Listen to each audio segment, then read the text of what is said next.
जी अस्सलाम वालेकुम। Lecture number 35। Lastly we have discussed about the efficiency of capital and the factors that influence the efficiency of capital. अब हमारे पास capital formation के लिए जो है वो कुछ स्टेजेस हैं and three basic stages of capital formation. Number 1, increase in real savings. Real savings जो हमारी पर्सनल सेविंग्स होती हैं एक कंज्यूमर की, जैसे जितनी ज़्यादा पे होगी उतनी ज़्यादा जो है वो सेविंग्स होंगी, लेकिन सेविंग्स जो है वो एक चीज़ मेन चीज़ पर डिपेंड करती है कि आपका कंजम्पशन लेवल कैसा है, whether you are addicted towards the luxuries या बहुत ज़्यादा कंफर्ट्स की तरफ अगर एक कंज्यूमर जो है वो मूव कर जाता है, सेविंग जो है वो उसकी ज़ीरो हो जाती हैं। So this is on the basis of power to save. आपके अंदर कितनी पावर है, आप कितनी सेविंग्स जो हैं वो कर सकते हैं। जितनी ज़्यादा आपके अंदर पावर होगी उसके लिहाज से जो है आपकी कैपिटल फॉर्मेशन होगी। जैसे कोई एक, अगर हम एग्जांपल लें कि एक इंसान है, उसने सारी ज़िंदगी जो है वो बहुत ज़्यादा मेहनत किया है, कमाया है और उसने बहुत ज़्यादा सेविंग्स की हैं। अब for example he was in some of the government level और इस तरह का कोई ऑफिसर हो और वो जॉब से जो है वो रिटायर हो जाए। अब इतना कैपिटल उसने सेव किया है, इतनी मनी सेविंग की है कि वो फर्दर उसको इन्वेस्टमेंट में लगा सकता है। तो जितनी ज़्यादा पावर होगी सेविंग्स की उतना ज़्यादा कैपिटल जो है वो फॉर्म किया जा सकेगा इन नियर फ्यूचर। नेक्स्ट जो हमारे पास सेकेंड स्टेज आती है, that is the accumulation of saving through banking system. We have accumulate करें उसको, अक्यूमुलेशन ऑफ सेविंग्स। बहुत से जो कंज्यूमर हैं, बहुत से लोग जो हैं वो अपनी सेविंग्स बैंक्स में रखते हैं, ठीक, through banking system. Banking system के थ्रू आप कैपिटल को फॉर्मुलेट कैसे कर सकते हैं। आप जो पैसे अपने रखवाते हैं उसके ऊपर आपको इंटरेस्ट रेट मिलता है, फिर उसके ऊपर ईयरली जो है आप जमा करवाते हैं जो भी पैसे, ईयरली भी उसके ऊपर आपको बहुत ज़्यादा जो है वो फ़ायदा पहुंचता है। So this is there is a distinction between savers and investors. देखें, सेवर्स कुछ वो लोग होते हैं जो कुछ अरसे के लिए अपना मनी जो है बैंक में सेव करते हैं, फिर फ़र्ज़ करें उन्होंने किसी शादी वगैरह में वो लगाने होंगे पैसे, तो फ्यूचर 10 ईयर्स का भी गैप उसमें होता है, सेविंग्स की जा सकती हैं, 5 ईयर्स की भी हो सकती हैं, तो डिफरेंट प्लान्स होते हैं। Savers are those who save and investors are those who invest using the savers money।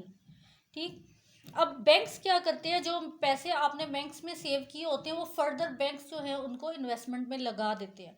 तो वो आपकी सेविंग, और उसके ऊपर आपको जो है वो या तो प्रॉफिट मिलता रहता है या दे पे you the interest rate.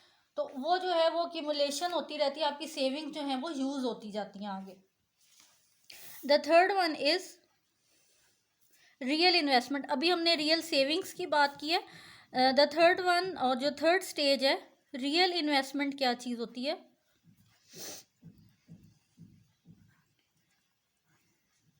Okay, this is to make net addition to the existing stock of the capital. अच्छा, ये रियल इन्वेस्टमेंट है, ऑलरेडी आपका एक कारोबार चल रहा है, आप उससे प्रॉफिट हासिल करें, अब उस प्रॉफिट को बजाय आप कंज्यूम करने के, you are again saving it to invest it in your business in the near future. एक तो ये भी आ जाता है इसमें।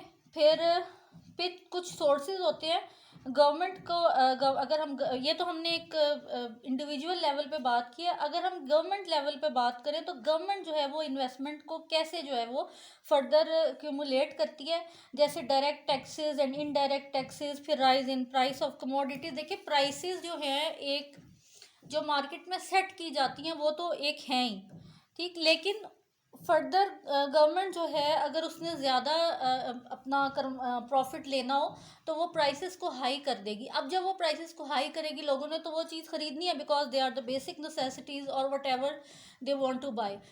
और हमेशा गवर्नमेंट ऐसी चीज़ों की प्राइसेस इंक्रीज़ करती है जो हमारी बेसिक नेसेसिटीज़ होती हैं, जिसमें गवर्नमेंट को बहुत ज़्यादा फ़ायदा, क्योंकि आपको पता है लग्जरीज़ तो हर बंदा बाई नहीं करता। तो जो बेसिक नेसेसिटीज़ होती हैं उस पे जो है वो हमेशा कुछ जो है वो रुपीज़ का जो है वो फ़र्क पड़ता है। वो गवर्नमेंट जो है वो फिर अपने पास उससे जमा करती जाती है, वो भी एक तरह की गवर्नमेंट के पास सेविंग हो जाती है। अब उस सेविंग को फर्दर इन्वेस्ट करती है इन द डेवलपमेंट प्रोजेक्ट्स। फिर प्रॉफिट ऑफ पब्लिक एंटरप्राइज हो जाता है। उसके अलावा sale of government security, selling of bonds, आप लोगों ने जो जो लोग अवेयर हैं इस चीज़ से, बहुत से लोगों ने बॉन्ड्स लिए हुए हैं। जाहिर है आप अपने पैसे जब देते हो तो आप बॉन्ड्स खरीदते हो। अब जो पैसे आपने, money that you have sold to the government to purchase the bond, that money is used in the projects in the different उसमें फर्दर इन्वेस्टमेंट में वो यूज़ होते हैं। Then we have foreign loan from World Bank. Investment capital form करने के लिए हम लोग लोन भी लेते हैं, जाहिर है पैसा होगा तो आगे उससे कैपिटल फॉर्मेशन होगी। तो ये डिफरेंट स्टेजेस आ जाती हैं। रियल इन्वेस्टमेंट के फर्दर टाइप्स आ जाते हैं कि इंडिविजुअल लेवल पे, एक तो इंडिविजुअल लेवल पे क्या इन्वेस्टमेंट होती है, individual level and government level. These are two parts. Government level पे कैसे हम रियल इन्वेस्टमेंट करते हैं और इंडिविजुअल लेवल जो है वो कैसे रियल इन्वेस्टमेंट करता है। If we talk about the capital formation in Pakistan, तो पाकिस्तान में जो है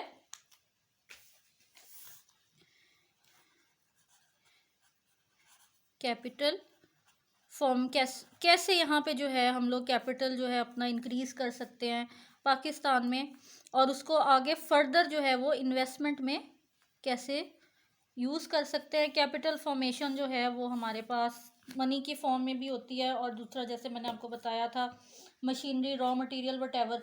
तो कैपिटल फॉर्मेशन एक्चुअली मतलब क्या है, that is the increase in the real stock of the country. आपके कैपिटल स्टॉक, आप मनी आपने रखा हुआ है स्टेट बैंक में, उसके अंदर इंक्रीज आ जाना, वो भी कैपिटल फॉर्म हो जाएगा।